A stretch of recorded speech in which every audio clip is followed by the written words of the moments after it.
बड़ी बारीकियों से आप जानते हैं। आप देश के नामी गिरामी चार्टर्ड अकाउंटेंट हैं, आप हमारे बीच में हैं। अब बिना किसी औपचारिकता के साथ संतोष कुमार जी को जो चार्टर्ड अकाउंटेंट मैं आपको देता हूँ, आप अपनी बात रखेंगे। आपकी पीड़ा में आपके साथ खड़े नजर आए हैं। बहुत बहुत जोरदार तालियों के साथ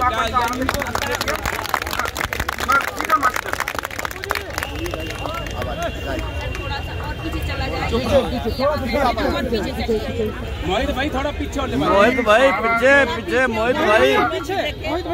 एम्प्लॉय जो जगह जगह से आए हुए हैं, मैं उन सबके साथ हूँ। और मैं क्योंकि मैं वकील भी हूँ, चार्टर्ड अकाउंटेंट भी हूँ और फॉरेंसिक ऑडिट भी अमेरिका से किया हुआ है, तो मैंने काफी अध्ययन करने की कोशिश की। लेकिन इसमें सबसे ज्यादा सरकार की नीयत खराब दिखाई दे रही है। सरकार के पास पैसा होने के बावजूद वो निवेशकों का पैसा दे नहीं रही है। और हम लगातार टीवी पर और विभिन्न माध्यमों से आवाज नहीं पहुंच रही है, विभिन्न माध्यम से। और मैं आपको केवल यही कह सकता हूं कि हम सब आपके साथ हैं। ये संघर्ष जारी रहेगा और ये जो आंकड़ों के मकर जाल में और एफिशिएंसियों के आड़ में निवेशकों का पैसा हजम नहीं होने दिया जाएगा।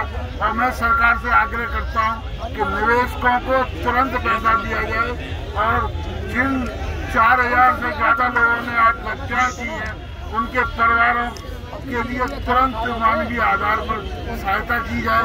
यही मेरा अनुरोध है। बाकी आशुतोष जी से मैं निवेदन करूंगा कि अपनी बात जारी रखें।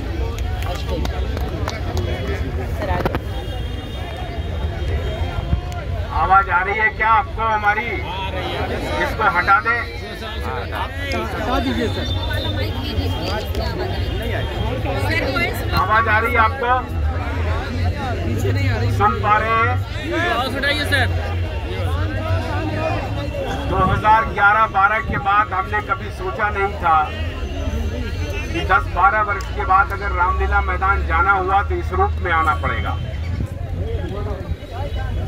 और खुद एक आंदोलन को समर्थन करने के लिए एक पत्रकार के नाते नहीं, एक्टिविस्ट के नाते मुझे उतरना पड़ेगा सड़क पे।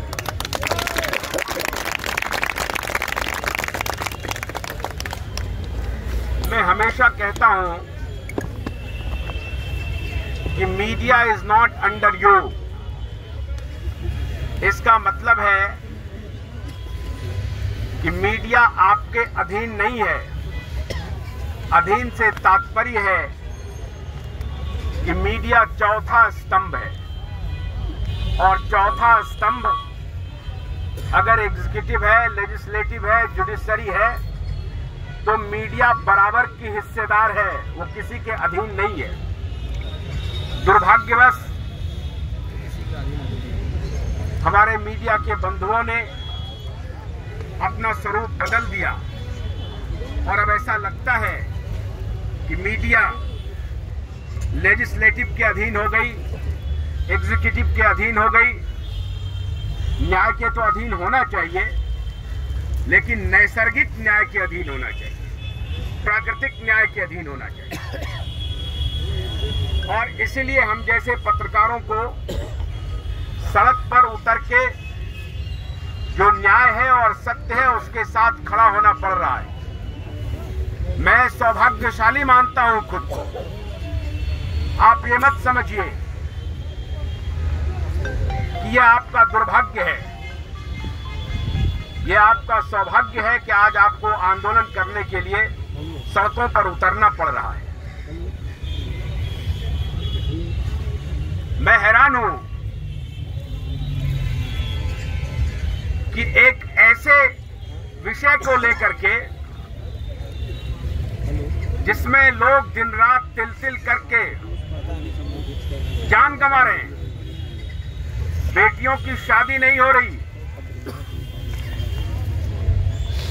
माँ बाप का इलाज नहीं हो रहा, बच्चे स्कूल नहीं जा रहे, कॉलेज नहीं जा पा रहे, और उनको प्रदर्शन करने के लिए इतनी बड़ी रामलीला मैदान खाली है। लेकिन सड़क के किनारे जगह दिया गया। ये जनतंत्र नहीं हो सकता है, कतई नहीं।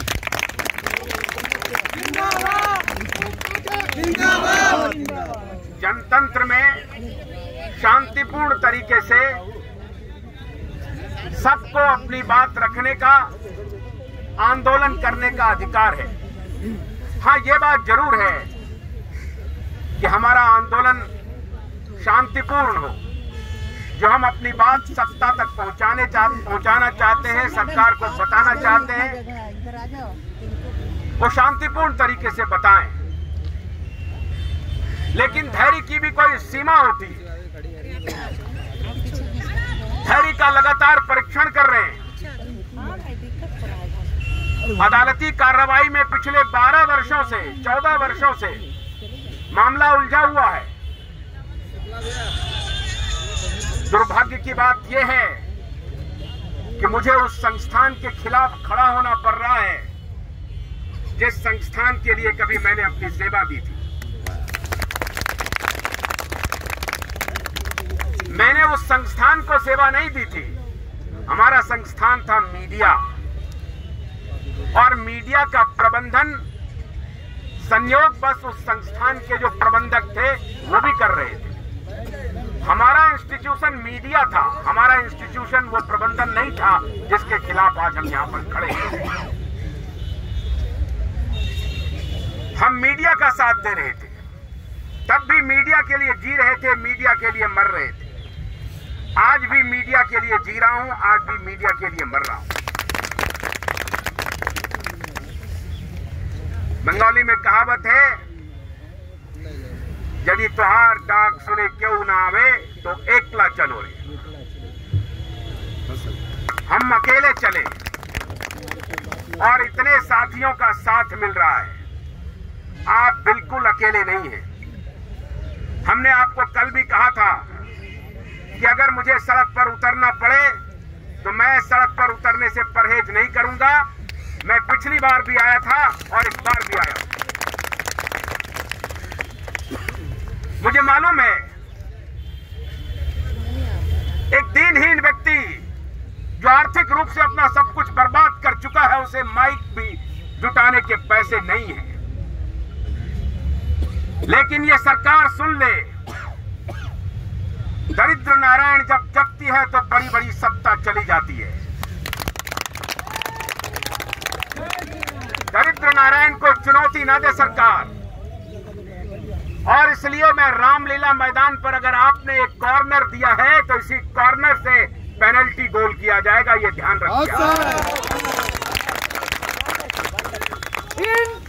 जिंदाबाद अमित शाह,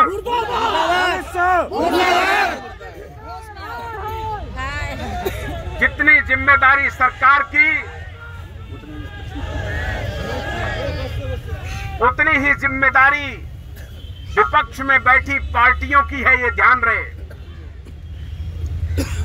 आज विपक्ष की पार्टियां अगर आपके साथ खड़ी हो जाए तो ये मामला 2 दिन में सॉल्व हो सकता है। नहीं हो रही। इसलिए मैं कोई अभद्र टिप्पणी नहीं करना चाहता, लेकिन संयमित भाषा में मैं सरकार को चुनौती दे रहा हूं कि आप आर्थिक रूप से बीमार और परेशान व्यक्ति की पीड़ा को जितना जल्द हो सुन लीजिए और उसका निवारण करिए। नहीं तो यह आंदोलन गली गली पहुंचेगी, घर घर पहुंचेगा यह आंदोलन। ये मामला कुछ हजार लोगों का नहीं है, कुछ लाख लोगों का भी नहीं है, कुछ करोड़ लोगों का है, कुछ करोड़ लोगों का है।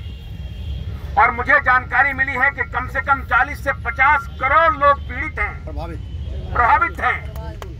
अगर 10 से 13 करोड़ निवेशक हैं तो एक परिवार पर अगर 4 ही गिन लीजिए तो भी 50 करोड़ का आंकड़ा क्रॉस कर रहा है। महाराष्ट्र से, बंगाल से, उड़ीसा से, साउथ से। लेकिन अभी हमारे कुछ साथी कह रहे थे कि राजधानी दिल्ली के लोग नहीं आए। हम लोग दिल्ली के लोग आ गए, काफी तादाद में लोग आए। दिल्ली जाके